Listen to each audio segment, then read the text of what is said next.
Bonjour à tous. Permettez-moi en ce début d'année de vous formuler tous mes vœux de santé, de bonheur, de réussite, tant sur le plan personnel que professionnel. Je suis Lydia Fanan, épouse de Lauriette. Je suis directrice d'école et mère de famille. Je suis membre du conseil municipal depuis 2014. Élue sur une liste d'opposition et n'étant ni mesquine ni sectaire, j'ai considéré que je devais jouer le jeu de la démocratie, que tout en restant à ma place, je me devais de participer à la gestion communale en vue de contribuer à l'amélioration des conditions de vie de mes compatriotes abîmiens. Car une commune est une collectivité qui appartient au maire autant qu'elle appartient à tout le monde. C'est d'ailleurs cette attitude responsable de participation dans l'indépendance d'esprit qui nous a classés dans la rubrique « Minorité constructive ». Je précise que je suis un parent proche d'Éric Jalton et que je n'ai aucun problème relationnel avec lui. Que ses choix politiques ne soient pas les miens n'est pas grave, car la richesse de la vie, c'est la différence. Par contre, j'ai trouvé qu'en tant que maire, son mode de gestion est déplorable. Et je regrette que malgré plusieurs de mes interventions, il m'a donné raison. Publiquement, il n'ait rien changé à ses pratiques. Des adjoints ne sont pas convoqués au bureau municipal, ce qui est obligatoire. Et donc, les décisions du bureau, comme celles du conseil, sont en permanence illégales.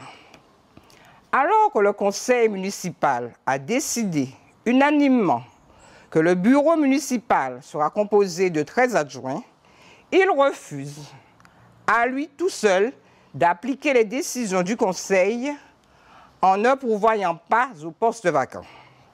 Certaines décisions de justice où la ville est condamnée sont camouflées aux élus.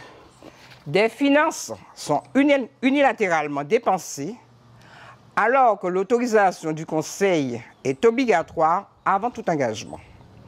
Et ce n'est qu'après les opérations réalisées qu'il demande au conseil, comme des moutons, de régulariser et de valider. Des subventions sont données comme ça à certaines associations, même lorsqu'elles n'ont pas fait de demande. Certaines associations dites satellites, comme le CEJA, le comité d'échange et de jumelage de la ville des Abîmes, font l'objet d'un flou dans les rapports avec la ville, alors qu'elles reçoivent de fortes subventions et qu'elles pratiquent une gestion à deux vitesses.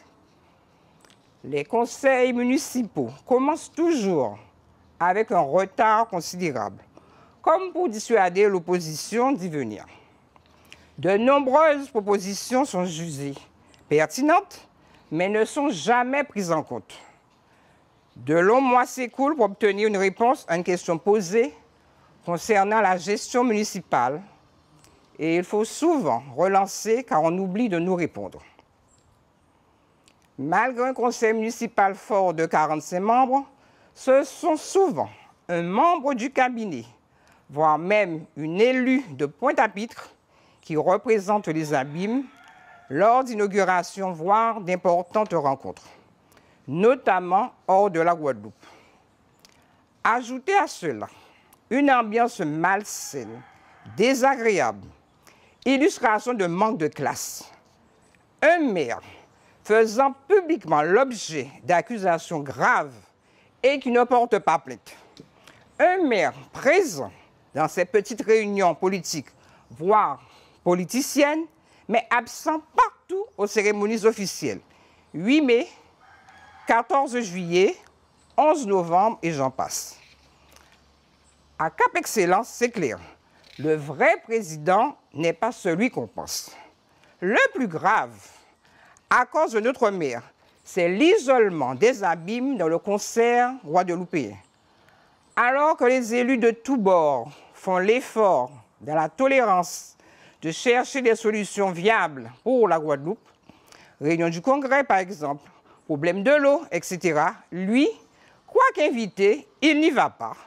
Il reste chez lui, regarder à la télé, et dès le lendemain, par monologue, tout seul, loin de tout dialogue ou débat, il critique vertement sans jamais rien proposer.